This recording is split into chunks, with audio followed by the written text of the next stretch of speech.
La Pride a réuni plus de 55 000 personnes à Bruxelles cette année. Cette manifestation des LGTBQI, qui accueille bien sûr les hétéros, est l'occasion de danser et s'amuser. Mais c'est aussi un moyen de revendiquer certains droits, comme celui du droit à l'indifférence. Et c'est bien de ce droit dont parle la loi transgenre qui a été votée ce mercredi à la Chambre. Pour bien comprendre ce texte, nous avons rencontré Samantha. Elle nous parle de son vécu. Depuis toujours, j'avais le sentiment de ne pas être dans le bon corps. Ça, c'est une certitude, mais je dirais que ma jeunesse a été assez chargée dans plusieurs domaines. Et donc, j'ai su passer mon adolescence et sans trop me poser de questions. Je me posais des questions, mais c'était pas quelque chose qui me perturbait tant que ça. Et puis, je venais d'une famille où ce genre de choses ne se parlait pas vraiment. Et donc voilà, je dirais que moi, personnellement, ma jeunesse, je n'ai pas eu comme beaucoup de problèmes. Mais bon, ça s'est passé durant des années. Et puis, c'est vrai qu'au fil du temps, je me suis posé plus de questions. Et donc, à un moment donné, je me suis dit, il est temps de comprendre quel est le problème, si on peut appeler ça un problème. Et donc, bon, j'ai fait un peu de recherche, je me suis rendu compte que voilà, je n'étais pas dans le bon genre. En tout cas, le genre que j'avais à la naissance ne correspondait pas à celui qui me convenait. Et donc, j'ai décidé de transitionner. Et j'ai eu la chance d'avoir une compagne qui m'a accompagné justement dans ma transition. Et c'était beaucoup plus facile, puisque quand on doit faire des démarches comme ça, c'est toujours plus aisé d'avoir quelqu'un qui accompagne. Et donc, elle m'a soutenu, elle me soutient d'ailleurs toujours là-dedans. Et donc ça m'a beaucoup aidé pour déjà appréhender la féminité, parce que c'est quelque chose qui paraît simple pour une femme, mais pour un homme qui transitionne, c'est quelque chose de compliqué.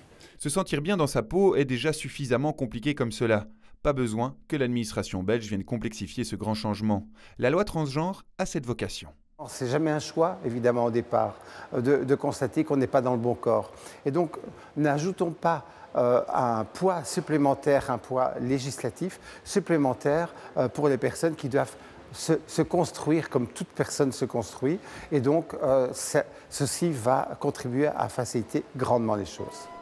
Faciliter les choses pour que tout un chacun puisse profiter de la liberté, une valeur importante pour les libéraux. Mais en quoi consiste réellement cette loi? Alors depuis 2007, en fait, la loi sur les transgenres faisait en sorte qu'il y avait une psychiatrisation et une médicalisation du choix du genre. Ce qui veut dire que quelqu'un qui voulait se changer de sexe parce qu'intrinsèquement dans son corps, il se considérait comme de l'autre sexe, devait absolument faire tout un parcours de combattant sur le plan médical et psychiatrique. Et donc, le grand apport de ce projet de loi, c'est enlever pour les personnes majeures cette psychiatrisation et médicalisation. Et puisque cette loi s'adresse à Samantha, nous lui avons demandé ce qu'elle en pensait. C'est en tout cas un très grand pas vers l'avant.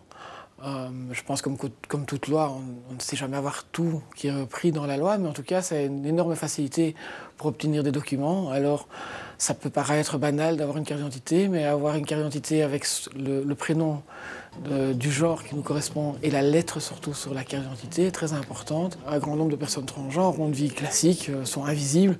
Leur problème était justement leurs documents et l'obligation de devoir faire cette psychiatrisation ou cette stérilisation qui était quand même pas très logique pour changer quelque chose qui n'est qu'une lettre ou un prénom. Bref, c'est un bon pas vers plus de liberté, un combat important et donc gagné, mais il en reste de nombreux autres. Il y aura encore des combats, mais ceci est un combat important. Il y a à peu près 30-35 000 personnes qui sont concernées en Belgique. Ce n'est pas énorme, mais c'est 30 à 35 000 personnes qui ont le droit aussi de vivre comme les autres.